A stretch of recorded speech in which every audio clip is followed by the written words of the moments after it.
niya, guys. Sino yun? Matanganda. Yan, debate sa power. Later.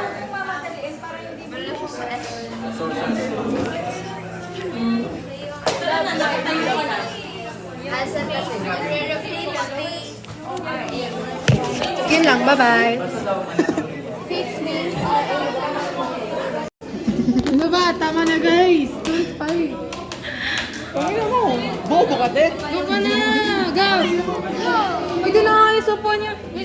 Ubomit ikaw! Tanga, ito po niya. Oh, tangina mo! Ano ba?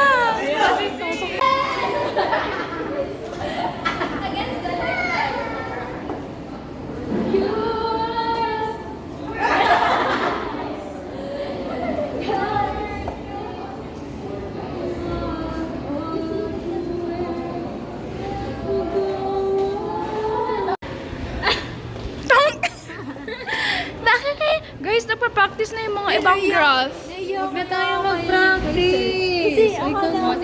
Bobo ka ba? Kaya siya sinamahan ni sir. Kasi nga hinahanap ka nga eh. Hinahanap ka nga. Ba't ako hinahanap? Eh, kayo nandun. Eh kasi kami nga, magre-rides kami. Hindi siya O, makakasakay sa tingnan mo, roller inunan coaster. niyo pa yung rides niyo. Inunan na Ay, magta-time na kasi na. Inuna ang rides kaysa mga... Ikaw nga, iniwan mo kami. Ngayon, nahanapin niyo ako? Iniwan niyo Eh, hindi ko nga alam na kung ano nangyayari sa kanya. Hindi nagpapaalam, di ba? Bigla ka nawala sa tabi namin, Min. Hindi ka man na nagpaalam. Respeto naman. Na-traumatize na ako. O, na-trauma pa. Tignan niyo! The one, like the... Thank you, Kevin. Ano tawag dun? Like the employee who accidentally called him sir. Ah, ganun? Ah, ulit niya. Mahal kasi masapat basta. Pag ano, pag mag-study ka, sobrang mahal. Huh? He uses his... I'm a good leader, guys. He uses his privilege for his boundary? He uses his privilege to, he uses his... Anak, utangin mo ba't tayo group 1? Eh, kasi ako yung bumunot. Pasalamat ka nga, no, yung napili ko eh. Ang ina, pasalamat ka ako kung hindi ako sumama sa inyo, hindi ako pwede. He uses his privilege na, he uses, Tagalog mo na nga, putangin na ka. Oo nga, ito nga. He uses his privilege kasi, he uses his privilege. In that way, lumagpas siya sa boundaries niya. Teka lang, pause ko lang. Oo nga, onti lang. Uy! Ayaw na magpreno-preno.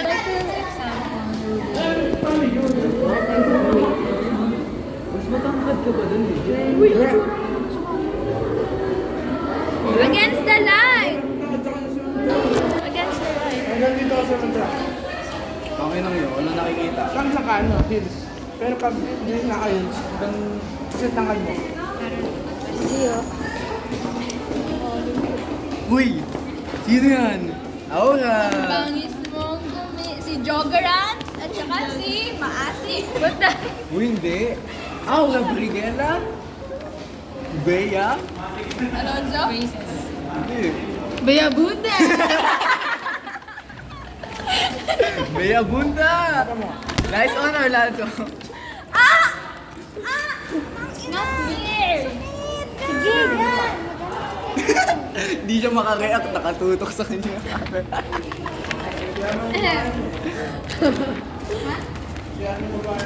Ano? Ano masasabi nito? Dagul. Oh, kakancel kita sa social media. Ano daw pwedeng i-argument sa privilege? Privilege? Paano privilege? Like, Yung mga bakla, sasabihin may privilege sila, di ba? Like, meron silang privilege? They use their privilege to argument, counter-argument doon. use their boundary. Ha? Dali lang, they use their boundaries. They uses their privilege. What type of privilege? Like for example, yung sa waiter, na tinawag niyang sir yung bakla, tapos yung bakla, ginamit niya yung privilege na yun. At, first place, at the first place, they don't have privilege. Kaya nga. We are What equal. privilege? Sila lang nag-iisip na may privilege sila, pero... Ayun kasi nga, ayun yung nasa isip nga na Pag sa naman. ang Yan magiging... yung sasabihin nila. Bali yan na yung counterclaim nyo. What privilege? Kaya nga, parang sinina sa MIL, Bawis. analytical Bawis and check. factual information. Ano yung analytical? Interpretation. Pawis ba ako? Di naman na. Factual evidences. Yung pinapaniwas sa kanila, Tangin or ng yung mga ambag yan. articles na Salamat. mag-debate sa kanila is analytical kasi interpretation na lang yun kung anong nafe-feel nila. Pero yung mga evidences natin, by law, constitutional, scientific, and biblical, factual yun. Diba? Kaya nga sabi ko dito kanina, uy, yung lesson sa MIL, magagamit natin yun sa debate. Hindi mo din na Ay, may CCTV! He uses their privilege na wala naman sila. Ganon? Oo. Oh, Privilege na. In the first place, wala naman talaga silang Tim. privilege. Gaya na lang. So guys, this will end the vlog. Actually, no. No. I will post kung sino yung nanalo. Kung nanalo ba kami or not.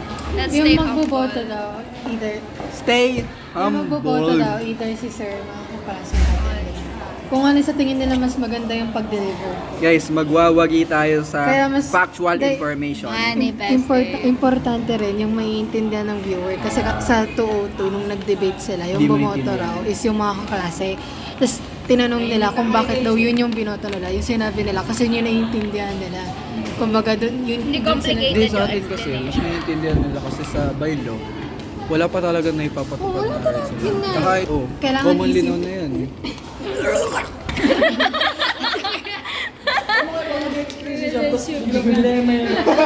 Sabi niya, excuse me po. Iba-iba yung ano. Iba-ibang mood. Let's say, I would like to Wala naman narinig, kundi puro mura. give na. In recent years, the debate over gender-segregated bathrooms has gained significant attention, highlighting the needs and rights of LGBTQIA+ individuals. Access to public restroom is a fundamental aspect of our daily life. And for transgender individuals, this access is not just a matter of convenience, but a critical issue of dignity and safety. Today, we affirm that transgender individuals should be allowed to use the bathrooms that is aligned to their gender identity. This stance is rooted from the belief that gender equality is a matter of human rights and not a privilege. In our discussion, we will present 3 key claims. First, transgender individuals deserve legal protection and freedom from discrimination. Second, restricted bathroom access poses physical risk due to the prolonged avoidance of restroom. And lastly, denying transgender individuals access to bathrooms that align with their gender identity significantly harms their mental health and well-being.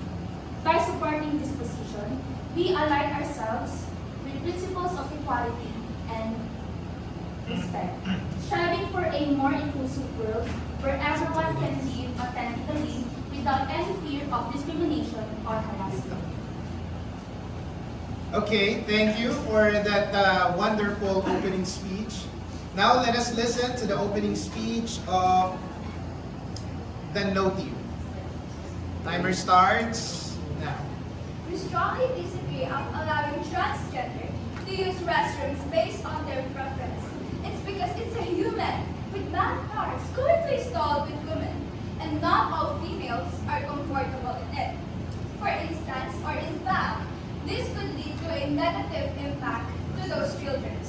This could potentially cause discomfort, confusion, or even anxiety, especially to those children who are still developing their understanding. As we all may know that we should respect women and children, we should do something to prevent or lessen the possibility of being sexually harassed and assaulted. Because everyone or anyone can be a predator regardless of their gender. Okay. So you have heard the opening speech. It's now time to listen to the claims and the rebuttals. Okay, so let's start with the yes team. Your first claim. Please present. Our first claim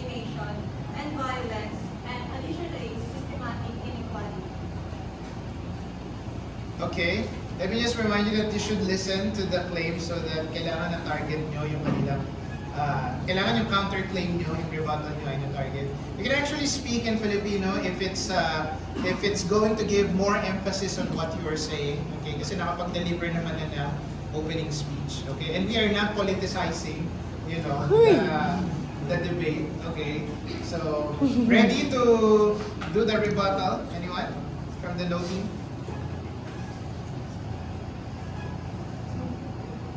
Go. I strongly disagree with your point of view.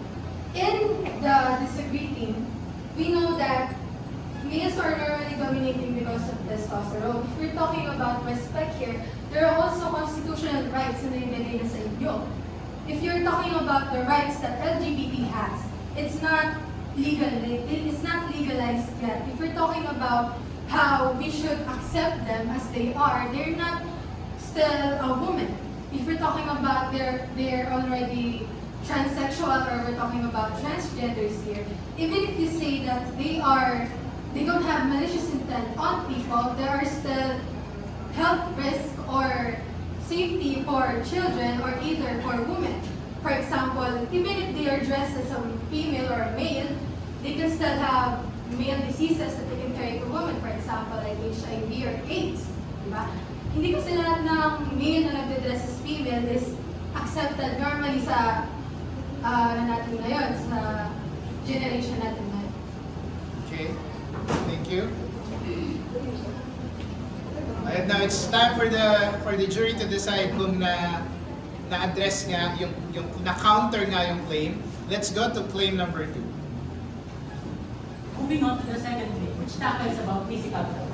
Because of the ongoing discrimination, stereotypes, and unfair treatment to the LGBTQ members, transgender people find it difficult to use public restrooms according to their preference in this current state of society, which makes them feel unsafe. Transgender individuals are at risk for physical harm and are subject to harassment and violence, as so documented in several news stories. Such circumstances may lead to have a negative impact on their psychological health. Okay, that was great. Okay, from the rebuttal team.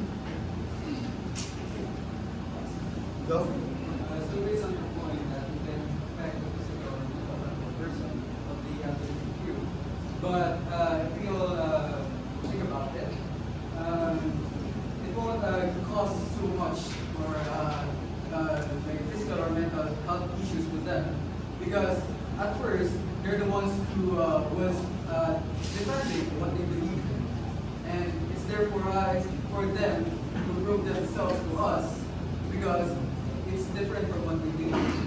And we do not neglect that what they feel or what they think of it. Like discrimination, we do not neglect it, because we all know that they are being discriminated.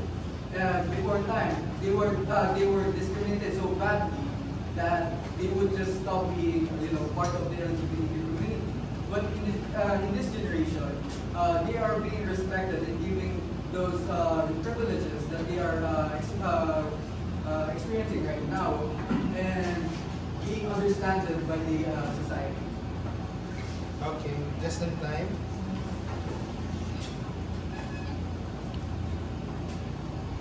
Okay, the jury is processing. Okay.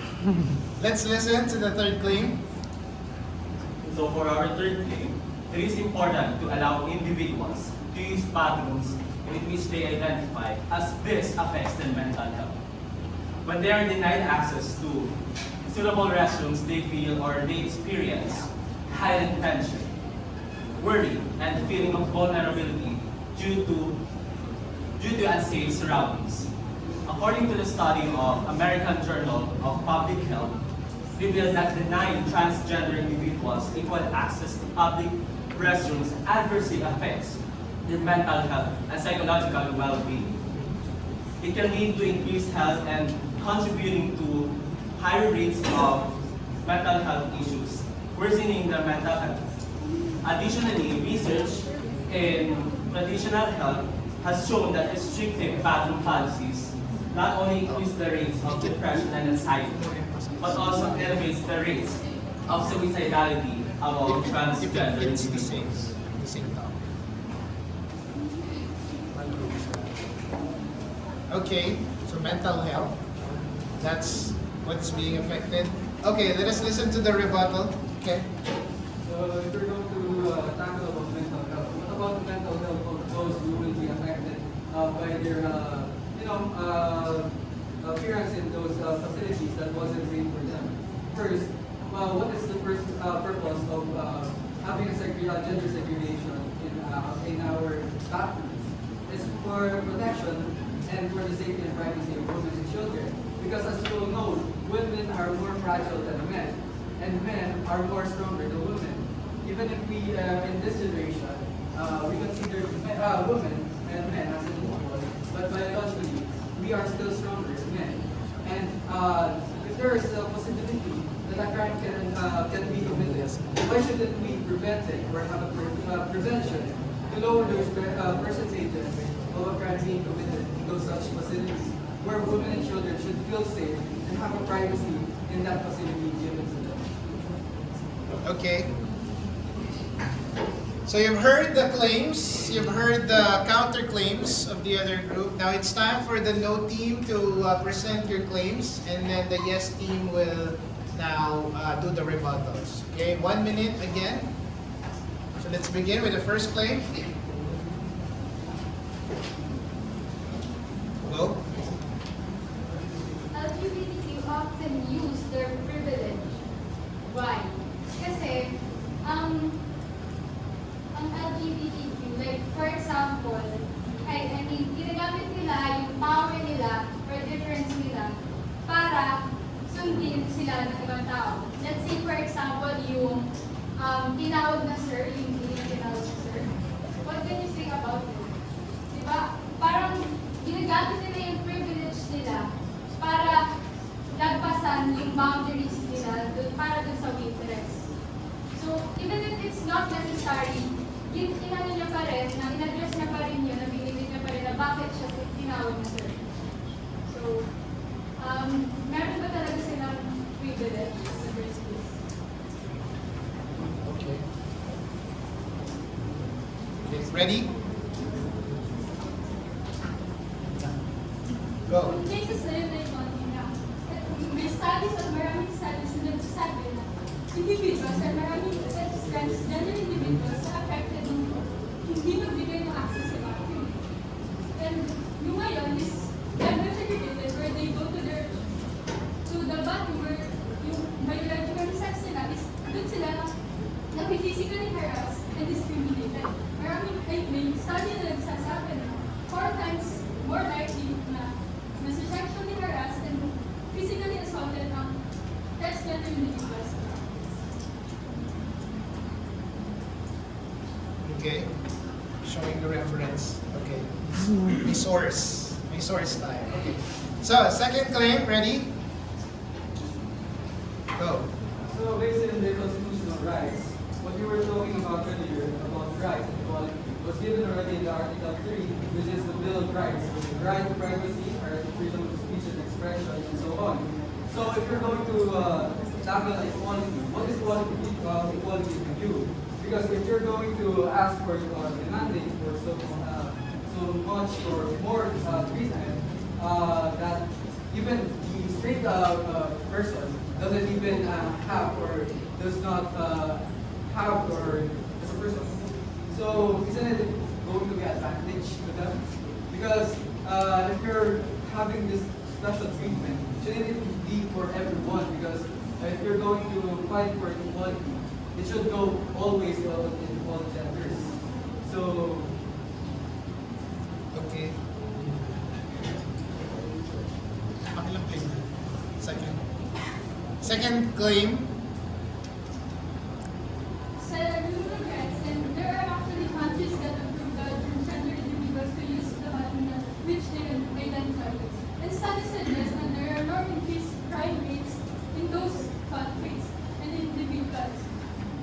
And yung gusto lang naman nila is to ensure their safety because according to studies nga is they are likely being bullied and discriminated. They are likely to mental health issues which sometimes leads to suicide. Suicide. Okay. So this is a counter, okay? The third claim. If you say that there are no cases about it, there actually is.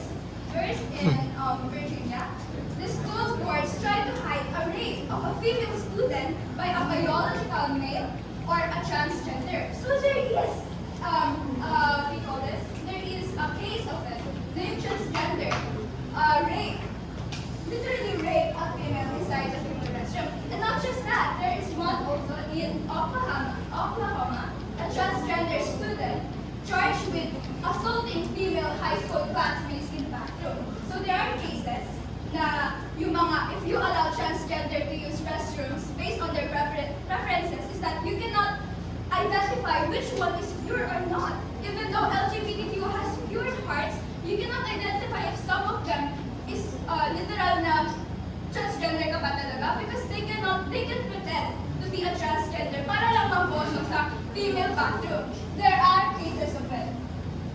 Okay. Last rebuttal. But there has been a study according to the Fuller Project na mas maraming tali na nagsasabi na mas maraming transgender individuals ang nangyayari at sinesexually harassed. Pero ng study at meron ding report na nasabi sa Pangasinan na merong brutally murdered transgender dahil lang sa paggamit na ng kanyang preference na bago. Okay.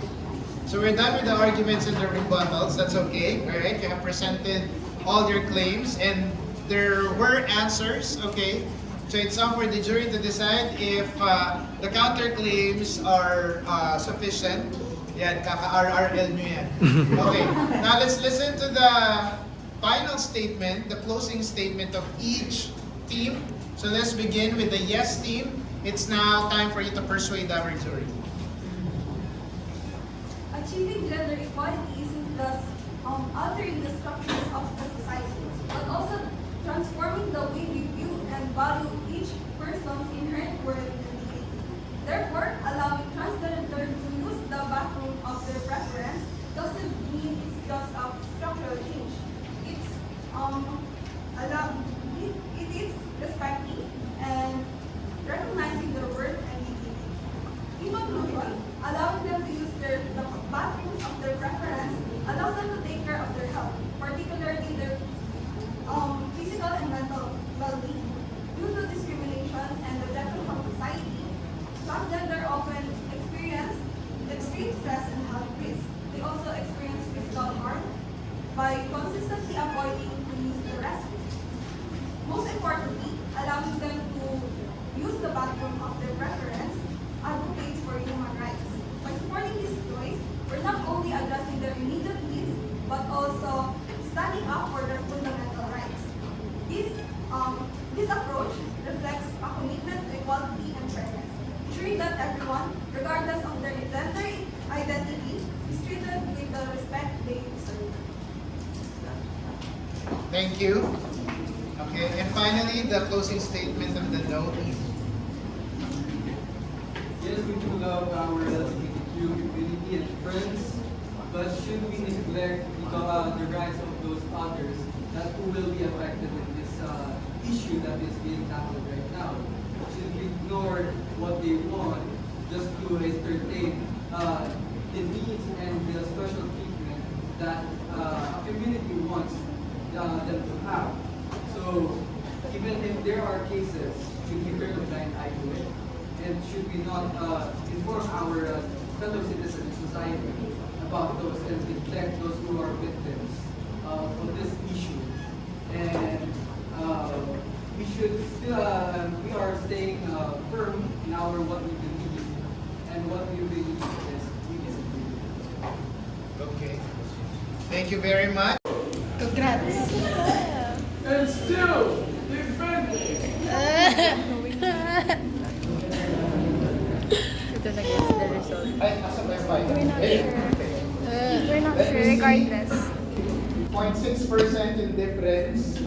The winning team is Team 4.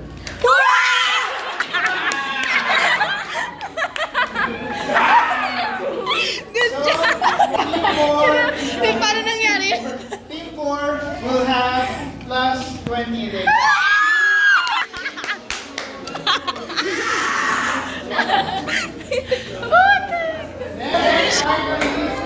Guys, end of the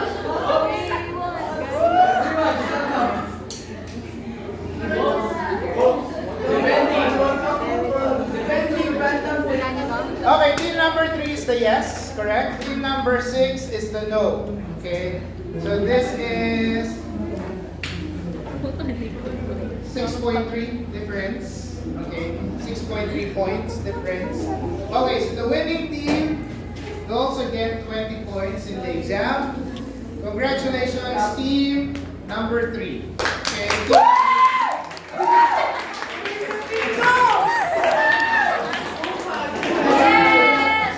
Congrats, guys.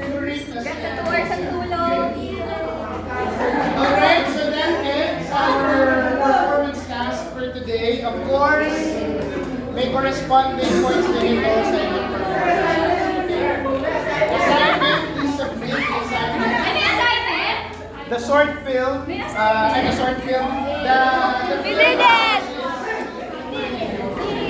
You guys made me the best. You were the best. I have the best members, guys. scores. Oh, so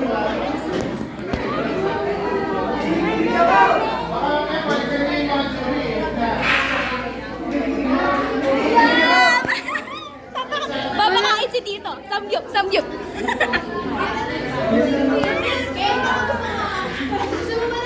no more?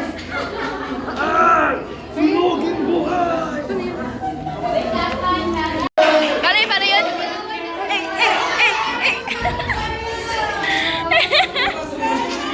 What's happening?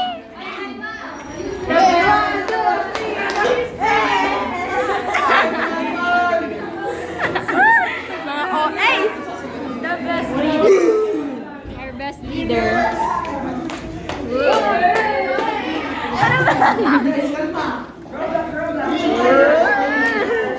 Arrange the chairs. Tama na. After a chaotic debate, we won! Ang lakas nila guys kasi binuhat nila kami. I have the best members. And ulitin. Kahit hindi nagsalita yung sige na! Sunugin! Yung Bakit si Timothy? Bulbul lang. Wala. We won, guys! So that's where the vlog will end. So manghuhula na kami sa exam kasi we have 20 points. Yes. Yeah, we did so well. We panic a lot, but yeah. Binuhat namin yung iba. Bumigat yung ano. Yung ba natakot ako kay Hana kasi pinandidilatan niya ako na mata. Bumigat yung ano eh. Bumigat yung shoulders ko. Shoulders, knees, and balls. Hindi ako ba ng sabot? So,